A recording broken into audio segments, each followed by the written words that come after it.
Good morning.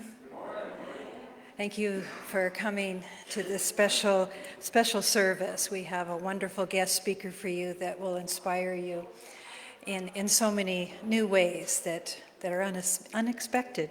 So no pressure, Jolie. So I'd like to introduce myself. I'm Reverend Sue, and we want to say hello to our Facebook Live friends. And so if everybody could turn around right now, we're going to scan the audience, and if you could just wave at the friends at home that are still in their pajamas. We just want to say we got dressed up, we're having fun, the air is clear, happy to be here, and thank everyone for joining us. Yeah, that's the fun part. That always makes me smile. And in service afterwards, I will be here to do any prayer support for you if something comes up for you. And interesting enough, I don't know if you noticed on the way in, we kept one of the gates closed because the neighbor's oak fell over, and a huge oak. And I thought, how interesting. We're here, this woman, the oak speak to her, and I think they were bowing low as she was going to enter, and they just kind of went a little bit too far, cracked over. But Charlie and I were recalling the many oaks on our property through the years that have bowed low, and they always do it with such grace. One bowed over the labyrinth and just landed perfectly and harmed nothing. And over here in this little wooded area, they fell away from where anybody would have been harmed by them. And the same up there, they missed the gate, the sign. So already magic is happening, and you're going to let us know why. So the magic of nature, the magic of trees, and the magic of the oak. So what a wonderful day to share together. I want to thank everybody that's here today, the sound team, so vital to making this run so smoothly, Damien and Dave. And thank you, Jill, for manning the board desk. If there's anything you want to discuss about the center, there's Jill in service. And in a few moments, I'm going to have Diana come up and tell you the tail end. Everything's going to kind of end today on book sale and some of the rummage sale, non-parking lot items that are out there. But the marketplace, she's going to describe how that is. So while you want to come on up, and then I'll just hand it over to you, and then we'll talk about the Women's Empowerment Day is going to happen in lieu of a women's retreat this year. Dr. Andrea is coming down from Bellingham. She's eager to speak. She'll be speaking on November 1st, but on the 31st, we get to have a day together, the women. So that's going to happen. If you want to sign up, Jill's got the information. So Diana, thank you so much for all you've done for this. You're welcome. Good morning. Well, this weekend is the culmination of our effort called the non-parking lot sale to offset some of the cost of the loss of the revenue from our real parking lot sale, which we have annually. It's about $7,000 that generates income for our center. So it's wrapping up today with $1 books. So if you want to peruse our collection of books, there's still some good ones here, any book for $1. Our rummage sale items are priced as marked, and those will go away today into storage or to Goodwill. And our Facebook Marketplace items that we've had posted on a link created by Shirley McQuiston will remain here in the foyer through Wednesday, and then they will also be wrapped up and put to rest. So we just want to thank you for your participation, your support of the event, all the check and cash donations that came in to help offset this event. And there's still time to donate if you feel like you want to. Thank you. Thank you, Diana. Thank you so much. Such a beautiful team, the Bliss team. They just come out with masks, and I know they're smiling underneath because their eyes are lit up. And it's been a lot of fun to set these projects up. So if there's anybody new with us today, if you could, everybody looks really familiar to me, but in case you're new, there is a you're a member if you came today and you're new. That's how in COVID times we're going to make it happen. So there's a friendship packet for you to take with you if you would like. I don't know why I'm all nervous because you're here and staring at me from the side. So we're going to move on to our service with Damien doing a beautiful reading, a poem from Mary Oliver, very pertinent for today. And then we'll do a prayer of support and then allow this day to unfold. I do want to mention one thing about, we were going to do a workshop today as we have been advertising. And I need to be gentle with this, but very clear. Because of COVID, when we advertise something, we really need to hear back from you if you're interested, because we didn't get any feedback except for one person. And Jolie, and as a presenter, she was going to be making all these acorn cakes and meal. It's a lot of work for the presenters to come from far away and not know. Oftentimes, this community is so generous in showing up, and we fill up a workshop on the day of. But I just, in the future, as we advertise these things, until this COVID experience is behind us, if you want to do something, we need to know. So for today, we are going to introduce Jolie, and she'll be back again for that workshop because I've attended something like it, and it is just life-changing. So is that a deal, Jolie? And yeah, so she came today to introduce herself to you, and you will see why we invited her here.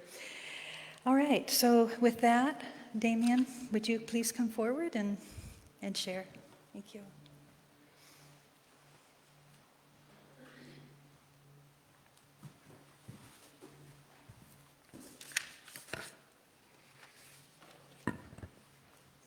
Good morning. As Reverend Sue alluded to, a poem titled When I Am Among the Trees by Mary Oliver. When I am among the trees, especially the willows and the honey locust, equally the beech, the oaks, and the pines, they give off such hints of gladness. I would almost say that they save me, and daily.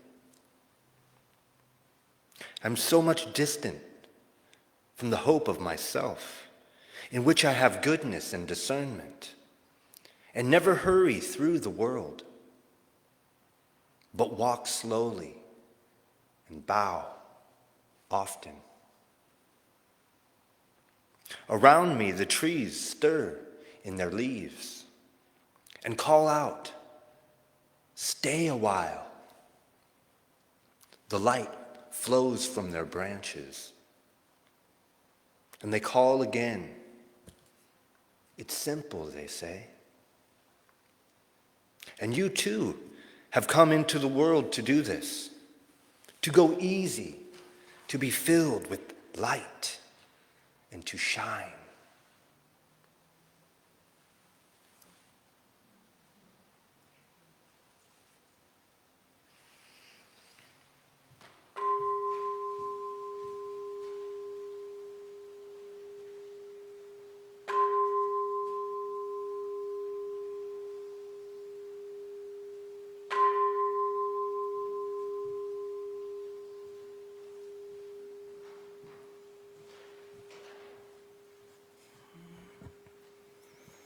Time together.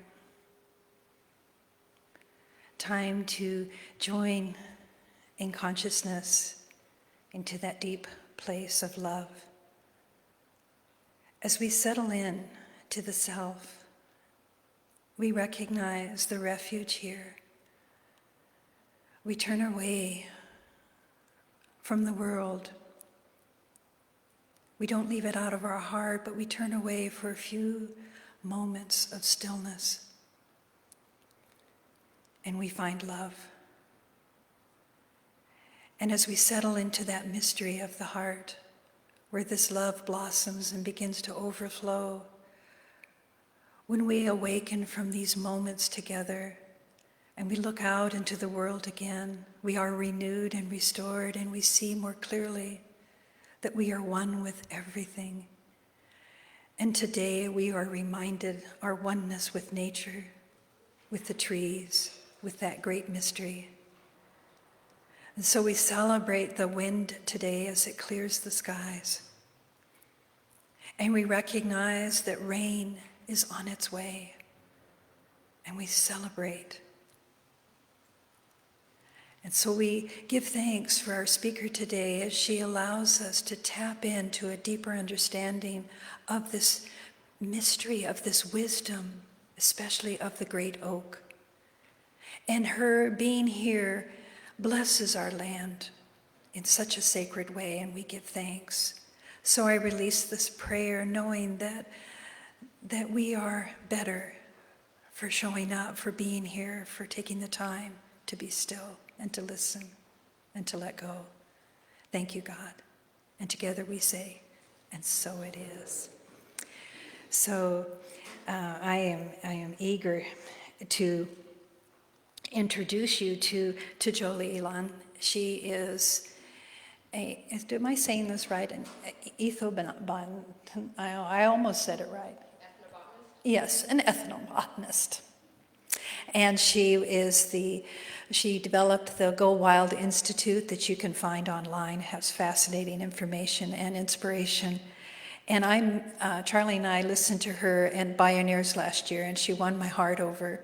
And there was a panel of women, but Jolie stood out, and I remember her message clearly. So she's here today to share that with you. And without further ado, we welcome Jolie to our stage. Thank you.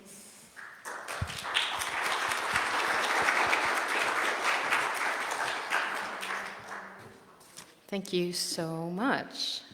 What a beautiful welcoming.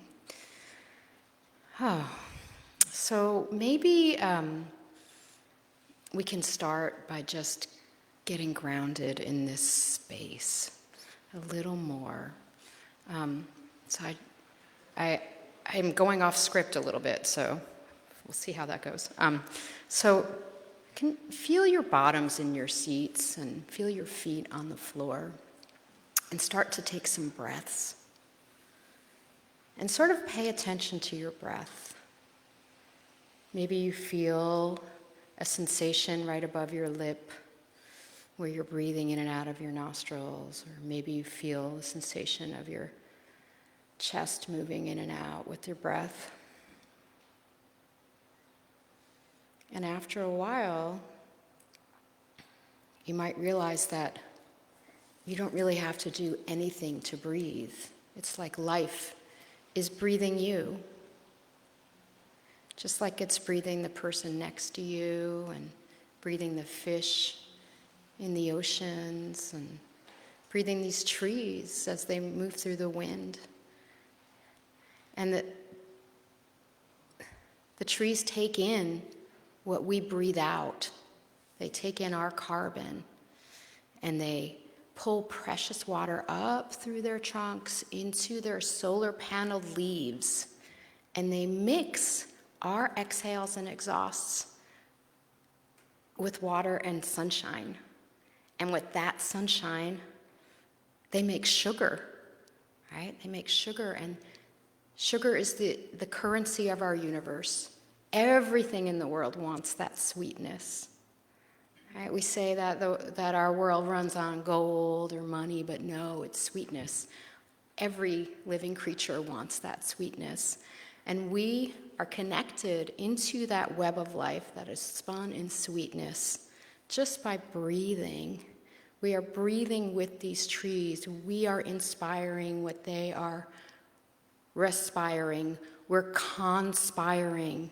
Right? The root word for spire is spirit. We are being inspirited by these trees, and we are being inspirited into this web of life, of sweetness. And we can always come back to this place just by breathing, because we are never disconnected from our web of life. We can be in a coma or a jail cell, but we are deeply connected into the web of life. And somehow we have forgotten this, which is just shocking to me. And that forgetting, I think, is causing so much of what we are experiencing right now as far as, well, all of the unraveling of our society. So my hope is to help us remember how to tap back into that place. Thank you. So my love affair with the Oaks began on my honeymoon, and it outlasted my marriage. In 2007, my new husband, David, and I were honeymooning in the Napa Valley, and the acorns were dropping by the barrel load. You couldn't walk anywhere without wobbling on an acorn, and shopkeepers were sweeping acorns off of everywhere. It was amazing. All the valley oaks were dropping. And I knew acorns were the staple food for most of the Native Americans in California. And I had eaten acorns at a workshop, and they tasted bland and nutty like oatmeal mixed with walnuts. And seeing them dominate the landscape so thoroughly, I thought, wow, I wonder if acorns can make a comeback as the original California cuisine. So I gathered 20 pounds in 20 minutes. That's how long it took to gather 20 pounds. They were so prolific, and my acorn adventures began. And I never could have dreamed in my wildest dreams that the Oaks would commandeer my life, get me to do their bidding, heal me in dreams, and open up stores of earth wisdom that I thought were completely unavailable to me as a non-native person. And when I first started eating acorns, of course I wanted a superfood, a local, sustainable, viable, nutritious, paleo, gluten-free, whatever, superfood, all right? And who doesn't these days? But I wanted something else too. I had spent my youth as an itinerant activist, moving from place to place, working on a lot of sacred sites, and I hadn't really bonded with a place on earth. And now that I had committed my life to David, I wanted to commit to my adopted homeland, and I wanted to belong to that spot on earth, and I wanted my story to weave in with all of the stories of the creatures that were more than human where I lived. So my plan was to eat my way into the web of life, but I felt kind of conflicted because I'm a Jew from New York, and the last thing I wanted to do was appropriate anybody's culture. My grandmother, she ate a lot of chopped liver, but she was, acorns were not a thing. So I know that I'll never be indigenous to this land, but it's increasingly unacceptable that I remain a tourist here. So I threw myself into the Oaks, and I learned everything I could. If you weighed every living thing in North America, 20% of that biomass would be from oaks. Just take that in. 20% of every living thing in North America is oaks. And I was like, that cannot be true. And I actually called the researcher, who's like a well-established researcher, and she's like, no, it's true. And said, if you go to Mexico, it's 30% of all living matter is oaks, which is an amazing ecological superstar.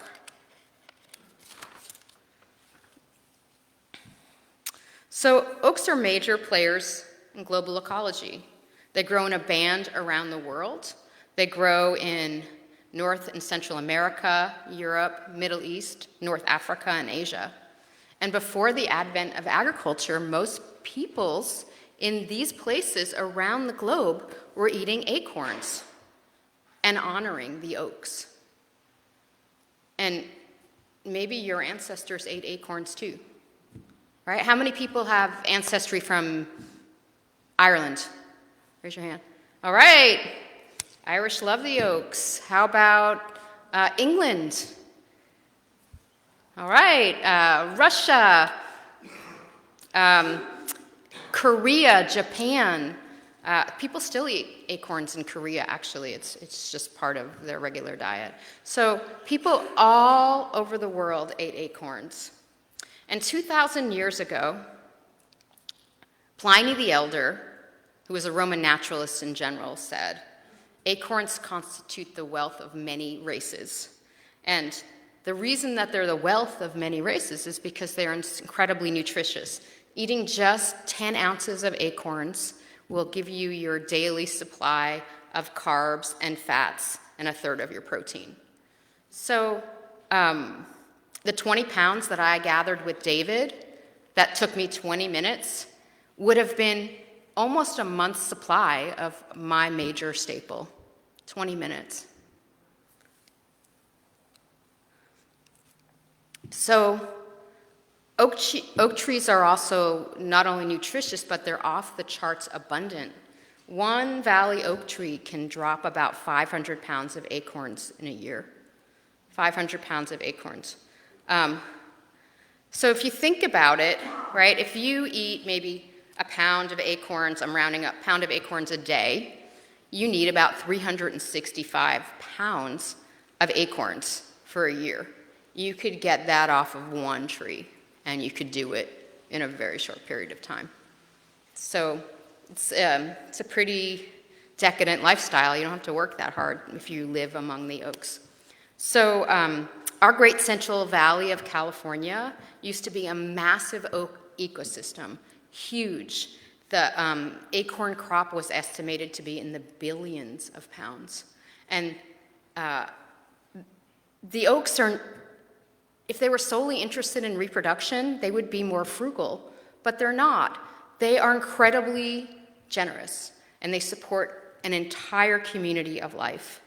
If you take the oaks out of the ecosystem, everything else goes downhill, including the soil that hold the deep roots hold the soil in place. So when you take the oaks out, soil goes downhill, destroys our rivers and our fisheries. So the more I learned about the oaks and oak ecology, the deeper I fell in love with them. And all I could do was talk about them. And my friends were getting a little sick of it. And so I decided I needed to spread the love. And so I founded the Wisdom of the Oaks program through Go Wild Institute, aimed at restoring our connections to the land and what feeds us. And I teach K through college, but normally I focus on 4th and 5th grade because it fits right in with the curriculum. And the program got its start in Oakland, appropriately, and I love teaching in inner city Oakland. And I ask the kids, like, what city do you live in? And they always say with so much pride, Oakland! And I say, well, what tree is your city named after? And they look, and for the first time, it actually clicks. And they're like, oaks. Like, they get it. Like, they live in the land of oaks. And so I usually start with a lesson on oak ecology and natural history, and then we go outside and prepare our acorns. So acorns are like tree nuts, like almonds or walnuts, except they're just more bitter. How many of you guys have eaten acorns? Wow, a lot of you. Okay, great. How many of you actually prepare acorns at home and eat them? Okay. So we go outside and we prepare acorns. So acorns are bitter. They're like tree nuts, but they're just more bitter, so they require an extra process to leach out the bitterness. So that washing process is something that I've been working on refining for a long time, and it gets easier. But at the end of the workshop, after all of our hard work, and kids, by the way, they love cracking acorns. So if you want to start eating acorns at home and you have kids or grandkids, just give them a pile of acorns and stones, and you will have your acorns processed in a moment. They'll love it. And so we go outside and prepare our acorns. We eat our little acorn cakes, and I ask the kids what they think. And usually there's one kid who's like, yeah, these cakes are good, but gosh, that's a lot of work. Like, why would you do that? And I say, okay, well, usually there's an oak tree in their yard, and I say, well, if you wanted to grow wheat right where that oak tree is, what would you need to do? And they kind of scratch their head for a moment, and they'd be like, we would need to cut the tree down. Yes, okay, then what do you need to do? It's like, well, we'd need to dig up the soil. And, well, that would disturb all of that mycorrhizal fungal networks in the soil, right? And then, it goes on. Then we would need to plant our wheat. Then we would need to water our wheat, which is taking water from our salmon and our rivers. Then, once your wheat is growing, all of the animals that used to live in your oak tree and your oak forest, they're going to be really hungry because they don't have any acorns anymore. So they're going to want to eat your wheat. So then you're going to have to build fences or use pesticides or, like in the Great Central Valley, just wait for all of the wildlife to die off and, so you can continue to grow your wheat. So, and then once your wheat is done, is growing, you still have to cut it and thresh it and grind it. And then you have to do that every single year because oak trees are annual crop. Wheat is an annual crop, right? And so once the kids think about that, say, well, it just seems a lot easier just to eat acorns, just pick them up off the ground and leach them. And, I say, why not in California do we restore our vibrant oak lands, restore our ecosystems and our wildlife, plant oak trees, eat acorns? It seems like nuttier ideas have taken place in California. So that's one of my missions, which is why I love coming and speaking about the oaks. So soon after I started teaching about the oaks and doing their bidding, they began to come to me in dreams. How many of you have ever had dreams with plants or animals where you felt like they were communicating with you a little bit? All right, I see a couple of hands. Yeah, when people aren't going like this, they're going like this. Because in our culture, we're taught that that's not what we do. In other cultures, that's just what you grow up doing, and you take counsel from nature, and nature comes to you in your dreams, and you say, yes, I had a dream about this. But in our culture, it's sort of crazy because that's actually counter to business as usual, which requires that we think nature is dead and here for our mining and drilling. And so, thank you. And so when we take the attitude that nature is alive and sentient and can communicate with us, that's actually quite threatening to our business as usual. Anyway, so I knew that it was possible to dream with nature, but I hadn't really experienced it before. And sometimes it's hard to tell whether you have a dream and it's your subconscious or it's the plant or an animal, but sometimes it's unmistakable, like in this dream. I was inside the hollow trunk, of a gigantic oak tree, and electricity was mounting and buzzing, and the hair on my arms was standing up. And when the well of energy could no longer be contained, the lightning flashed, and I saw it go up through the canopy and down through the roots, and I knew that this was restoring fertility to the land. And when I woke up, I wondered, well, was there any truth to this dream, or was it all just cooked up by my subconscious? So clearly I had a research assignment. And when I started learning about lightning, what I found is that lightning is 5 times as hot as the sun. And the heat fixes atmospheric nitrogen, making it available to the soil, hence restoring the fertility of the land. All right? Oaks also have deep roots in the water table, so they're excellent electrical conductors. And the old adage says, beware of the oak, it draws the stroke. So not only were the oaks downloading to me in my dreams, but they were directing me towards oak knowledge encoded in mythology. They pretty much showed me where to go. So I started learning about old oak cultures, and it turns out Thor, the top Norse god, is associated with lightning and thunder, and he's considered an oak god. Zeus, the almighty Greek god, is considered an oak god, associated with lightning and thunder. At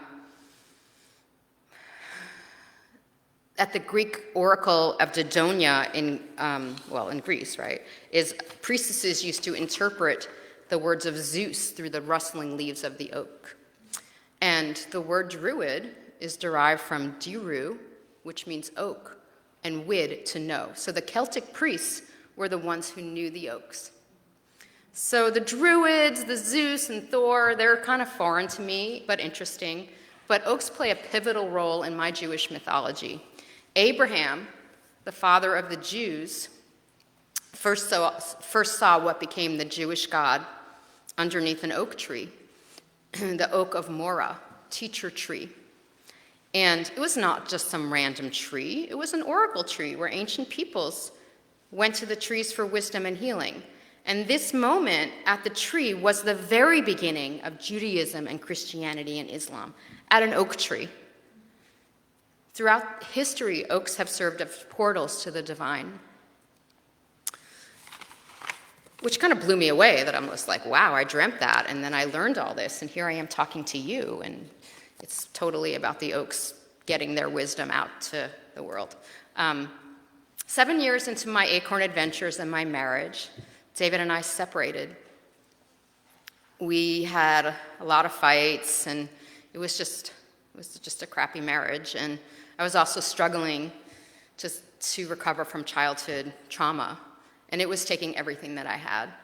And I was like down on my knees. I'm sure you guys have maybe had times like that where life just kind of flattened you. And while I was down on my knees, my beloved cat of 21 years died.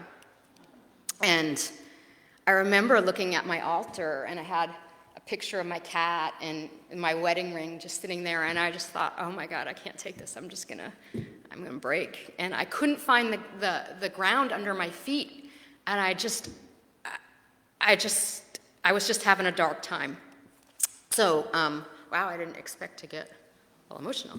So anyway, I remember the night that I was looking at my altar, I had this dream.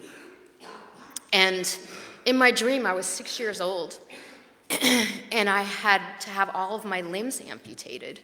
And I was terrified, and I had run out into this massive rainstorm, and it was like, the rain was like coming sideways. It was so intense. And I'm wearing a pink tutu, which is very out of character, and I'm hugging this like massive grandmother oak tree, and just like for like dear life. And the oak tree says to me, thank you, do you see how tall I am? And I said, yes, I see how tall you are. My roots go down just that deep. Do you see how wide my canopy is? I said, yes. She says, my roots go out that wide. So if you are ever need me, you can always come to me in a storm. And I woke up, and I found the ground under my feet. And the oaks came to me, and they healed me. I had a whole different idea about what it meant to be healed by plant medicine after that. I didn't feel alone anymore. So a few months later, I was hiking up Mount Tamalpais, which is, a main mountain in Marin County, and I was going up for a little personal retreat meditation retreat. And I'm on the trail, and, I talk to plants all the time now, but rarely do I ever have a plant scream at me. And I was walking down the trail, and I hear, hey, you! Hey, you! And I really thought there was a person behind me, and I looked around, and it was like this little tan oak tree, and it was like a young sapling, maybe 10 years old, and it was like very proud, like, I got her attention, I did it, and I was like, yes, can I help you? And they said, yeah, when you get a chance, will you please come sit with us? So I said, of course. So I was up there meditating for a few days, and when I was finally in a good space, I went and sat with the oak trees. And the tan oaks in Marin County, I'm just going to get my water, sorry. The tan oaks in Marin County are really sick. They have a disease called sudden oak death. And many people say that the tan oaks in Marin County are going to be all dead very soon. They're not going to be there anymore. And so I sat with this tree, and I went into this very deep place. And the tree said to me, we're dying. our wisdom is leaving the planet. We were loved by our people, and they cared for us, and they prayed for us, and and we watched them die, and we don't want to be here anymore, and we're dying too. And I'm crying, and I was like, oh my God, that's so sad. Like, what can I do for you? And they said, well, you could do ceremony for us. We need people to celebrate us. And I said, but I'm a Jew from New York.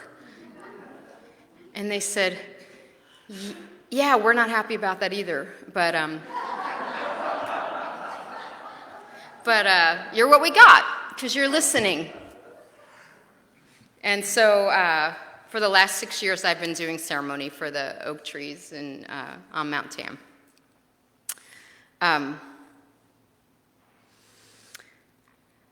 But here's the thing, it's like this is a common trail on Mount Tam in a very populated area. And I don't know how many thousands of people walk that trail a year, but I think those oak trees were calling out to everyone, yelling, hey, you, pay attention to me. We're dying, we need you, please celebrate us.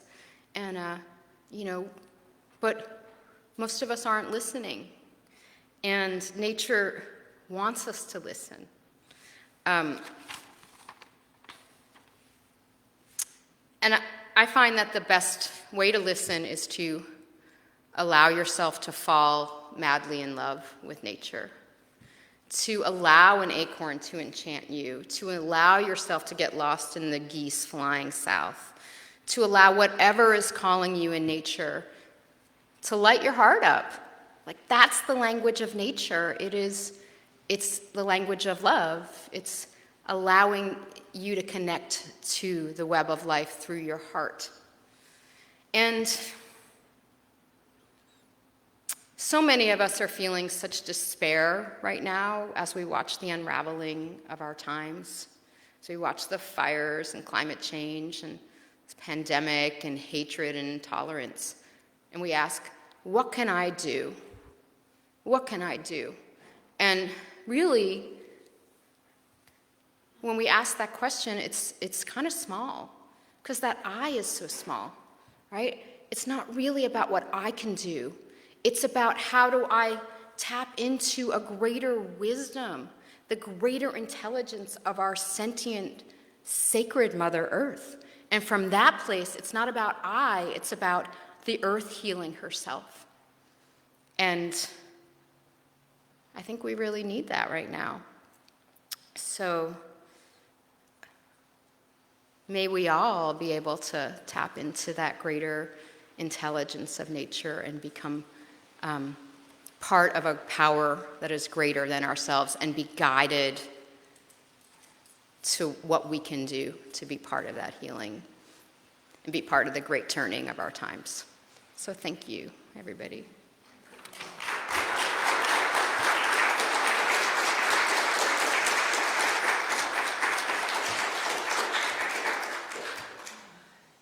Inspiring, very inspiring.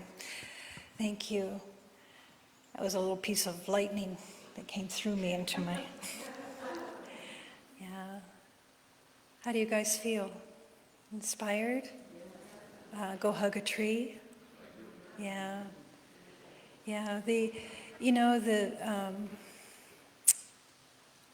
properties that have been damaged by the fires, and you see the remnants of the scorched bark and on the wood, it feels like a crying out.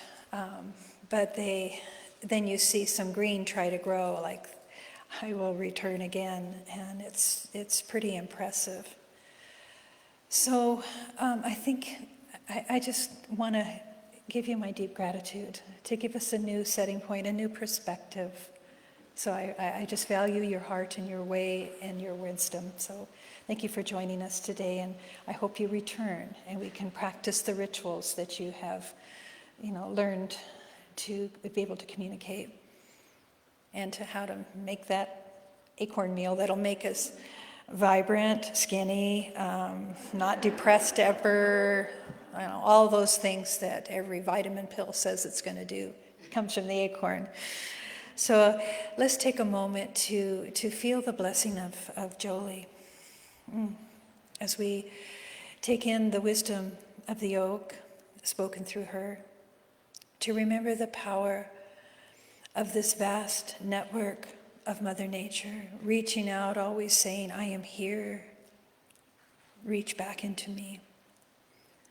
So we give thanks for the wisdom of this day as it propels us into a greater idea of our interconnectedness with all of life. So we recognize a deep sense of peace and a direction of heart. So I give thanks for the message today, and as we continue our journey together, the blessing of the oak of our land, and so it is. So this is the end of our service. We're going to have a song in a few moments from Dalton, and that will be our closing of our service. The offertory baskets are at each exit, so we again appreciate your gifts, and we invite you to just hoard things, fill up bags, go home with lots of things, so that those that are going to be taking the surplus away have less to manage. We appreciate that. So this is a good day. This is a very good day. Let's do an affirmation together. How about that? There's only one life. That life is God's life. That life is perfect. That life is my life now. There's only one life. That life is God's life. That life is perfect. That life is my life now. You are grounded in truth. So let's take it home, knowing our gifts that we offer this center are already blessed, and we'll listen to Dalton's sweet voice.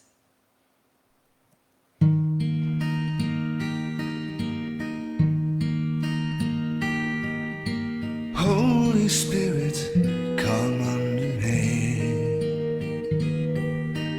Bring your love to all that I see.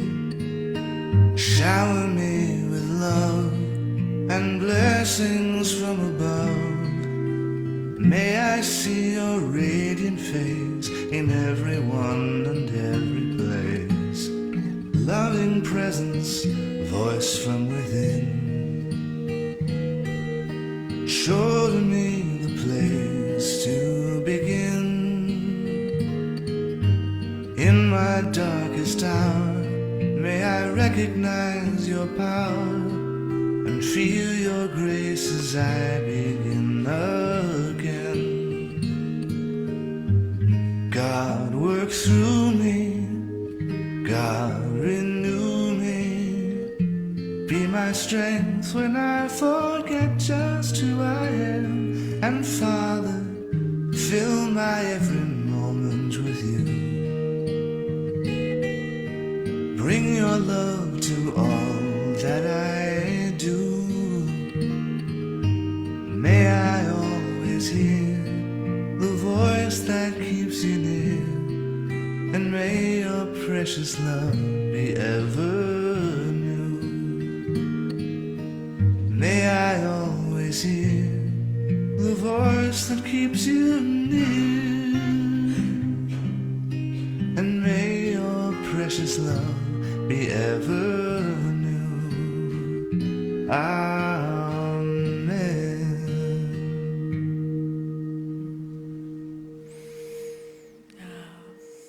What a perfect ending.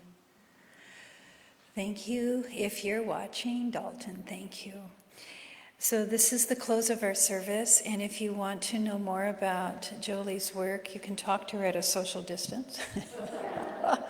I know we all want to hug her, but we'll just go, hey, you're cool.